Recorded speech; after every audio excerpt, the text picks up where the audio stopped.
I'm going to take you through the entire process of building a modular fence. This is a completed modular fence. This is actually the neighbouring property of where we're working, and we're building the exact same design to continue around in front of these houses we've been working on. To start with, we're going to do what we do for any other fence and just set up some string lines to mark out exactly where it's going to go. We're going to be building around 40 metres of fence in total. It's starting at the driveway here before it reaches the corner, kicks in at a 45-degree angle, and then it turns around the corner until it goes all the way through and matches up with that existing fence we saw earlier. So our string lines are set up showing us the line of the fence. The next thing we're going to have to do is mark out where all the posts go. Obviously for this corner here it is pretty straightforward.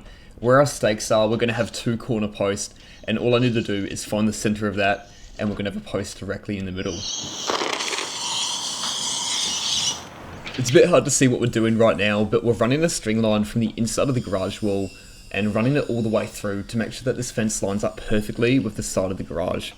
We're now going to measure that overall distance from the front bit of this fence to work out exactly where the posts go. The panels we're getting are 3 metres wide, but we can cut them down slightly, so we just want to measure this to make it even spaces so that every single panel is the same size. So now we're ready to dig the holes. I'm just clearing off the ground right here, but for most of the holes we do have this dingo which is going to do most of the work for us. Probably heard it a million times, but you always want to check where the pipes are before you dig. Obviously we've got water pretty close to us, but we do have a layout for where all the pipes go, and where we're digging right now is far enough away from the pipes where it's not going to be an issue.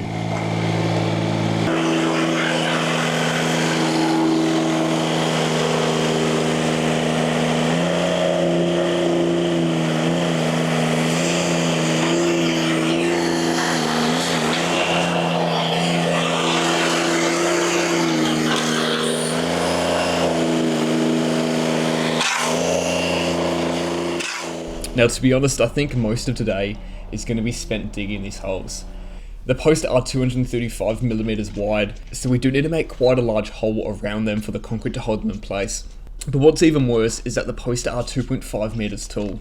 For most of the fence it is going to be 1800 high, meaning that the posts are going to be 700mm into the ground, and we still need to dig a couple 100mm below that so that there's a concrete footing for the post to sit on. And on top of that as well, we did have a few holes where the dingo couldn't get to because they were close to the pool or there were pipes somewhere nearby, so we did have to dig a lot of these holes by hand.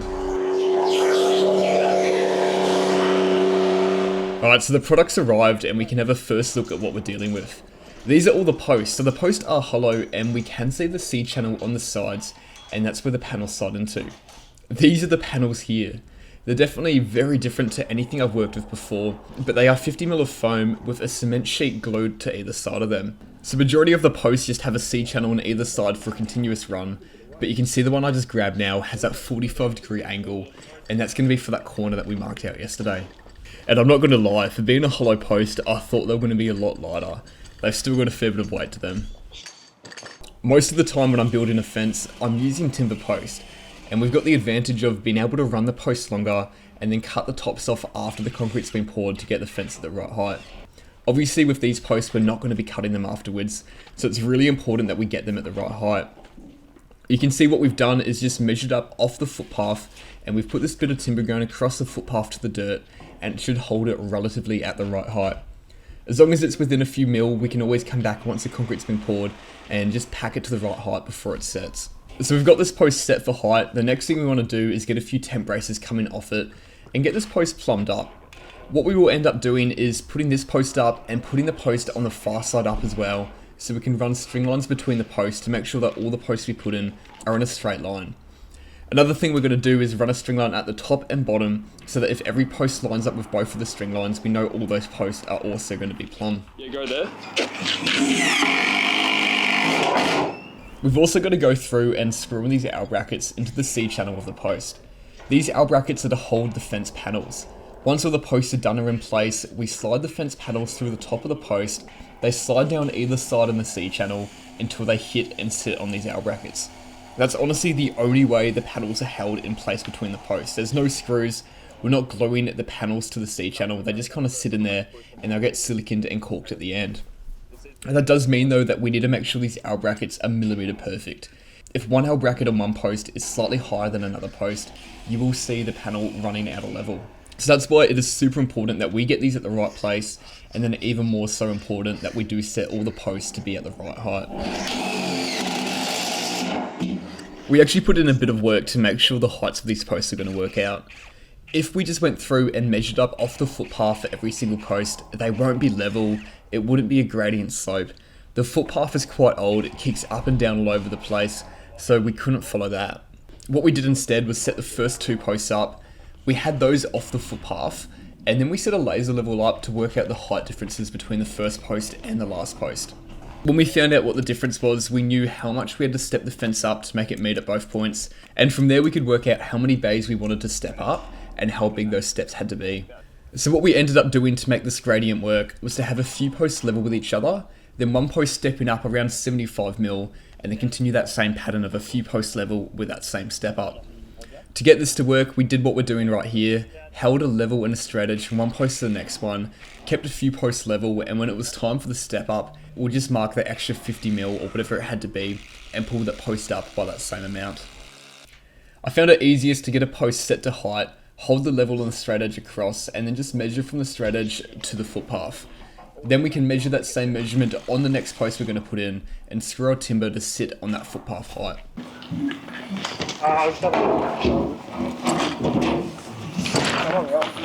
Now we had to mess around with this front corner to make it work. The builder wanted these corner posts all set at the same level, so what we did was put that middle post in, leveled it from the left hand post, and then we used that middle post to get this right hand post to the same level line. From there we didn't want to go through and plumb off and knock off that middle post, so that's why we just left it loose for now. And once we get both the corner post in and plumb, we can run the string lines from the corner post and make sure that the middle post is running in that straight line with the string line. On top of that, if we get both of the corner posts locked in, then we can get measurements from either side and just confirm that that middle post is directly in the middle of that corner. It took a bit of time to start with, but once we got a system going, we did throw all these posts in pretty quickly. We got every single post set at the right height, plumbed up, so that when the concrete mixer came, it was just a quick job of throwing the concrete into the holes. Honestly, at this point, I wasn't here putting the concrete in because we weren't completely finished with setting up the post. So some of the other guys came through to give us a hand pouring the concrete, and I was running around on the other side of the job trying to get those last few posts secured. One annoyance that we came across while trying to do this is the lack of places to be able to screw our temp braces into the post. We could only screw into the C channel, which firstly meant we had to use some long screws that could go through the timber and then also go through that gap in the C channel. The reason for this is that the rest of the post is just going to get painted.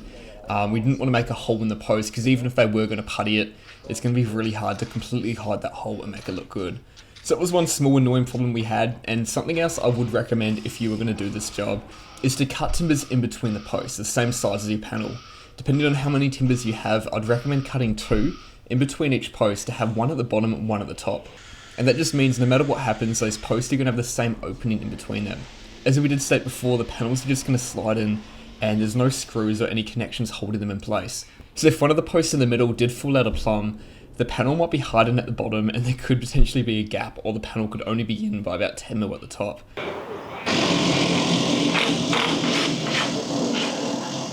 Alright, so we're here for the last day now. We've had 2 days of hard work, digging the holes, setting the posts up, and today should be the satisfying day. We'll take off all the temp braces, all the posts are solid, staying in place, and now we should be able to slide these panels in and it should all come together really quickly. Actually, one last thing we had to do with the shovel was just to go through and almost dig a small trench where these panels are going to go. Right now there's obviously a lot of dirt behind me, but this is all going to get removed as one of the last parts of the job. When the landscapers come to finish up this pool area, the dirt's going to get dropped down by a few 100mm, so we made sure we set our panels to a height which is going to be slightly lower than the footpath, but it still won't be in the ground level once this job's completed. So we've actually got 2 panels that we're going to be using, a 900mm panel at the top and a 1200mm panel at the bottom. We're going to be cutting the 1200mm panel to work, so what I want to do is go through, measure down where that 900mm panel is going to finish to make sure that we can cut that 1200mm panel to the marks I'm doing, and then that 900mm panel should have a clear line the whole way through. So I've got the level out right now because these 2 posts are where one of those steps are. On the right hand side I've come down 900mm from the post, and our panel is going to be level at the top, and where I'm marking now is going to be where that panel finishes. Since the left hand post is 50mm up, we don't want to have the panels run on an angle. I don't think it's going to look too good. So the panel is going to be level, and then when it hits a post, the entire fence is going to step up. I think it was 50mm on the front here, go level in that second panel, and then where we are now is where that other step up's going to be. So I'm marking exactly where that level line is, and then I'll come down from that mark and mark 900mm. Before we put these panels in, I am going to go through and glue on the C channel, which slides onto the panel at the bottom. This does a couple of things. Firstly, the C channel does sit on those L brackets, and it helps distribute the weight. You can see that that foam doesn't go the whole way up, and the cement sheets stick up on either side, and if only those two corners were on those L brackets, there's a chance they could chip off over time. Another thing this does do is protect the bottom of the foam from any moisture or anything coming up into these panels. Cool. So that's hard in. Can you get your ladder ready? I'm a bit nervous to see how this goes. Because I reckon we just get it flat. If we get it flat, we can sit it on this and then just like land it up. Yeah. Do you want to give it a shot? And if it's a struggle, we'll stop and wait for bench. I think our shoulders are going to be pretty worn out by the end of the day though.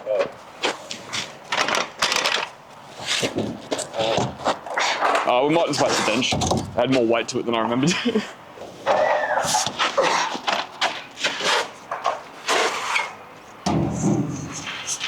Coming to you.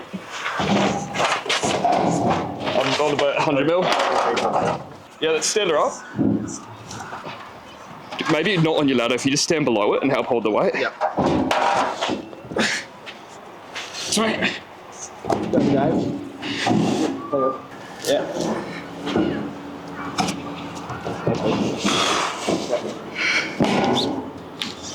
Hang on. I'm gonna come down more. So as you can see, to put these panels in, we have to lift them up over the top of the post and just evenly slide them down. Honestly, they weren't too bad. The first one's always going to look a bit more awkward, and we're always going to play around with the first one a bit more until we find a better system. It's going. Yeah, this is good, yeah. Over there. Yep, sweet. Nice. Now you can really see on why it's so important that all these posts are installed plumb and more so parallel from each other. If you had one post leaning over towards the other post, it means you've got to cut your panel smaller to fit in through the top.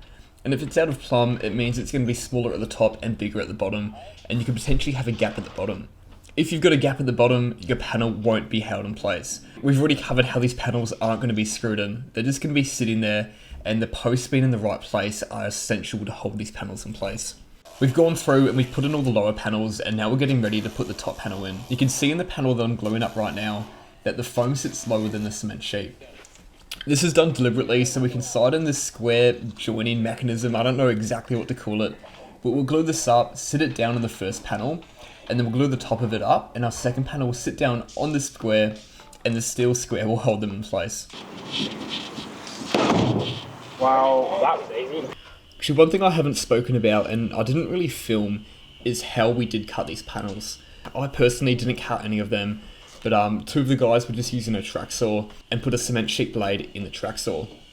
The two guys cutting them because what they had to do was do one cut, and since the panels were so thick, they had to flip the panel over, reline up the track saw, and do another cut on the other side to get all the way through.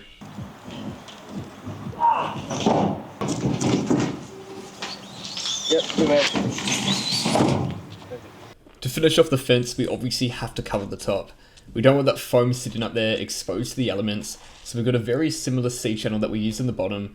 Actually, I think it might even be the exact same C channel, and I'm going to glue that up and sit it on the top. We've also got some square caps that are going to sit on the top of the post.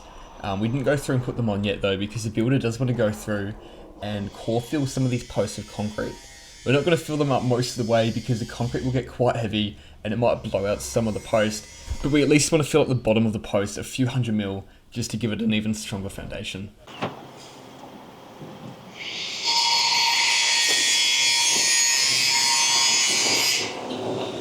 I'll lift the sod up. Nice. Bit of a kick there.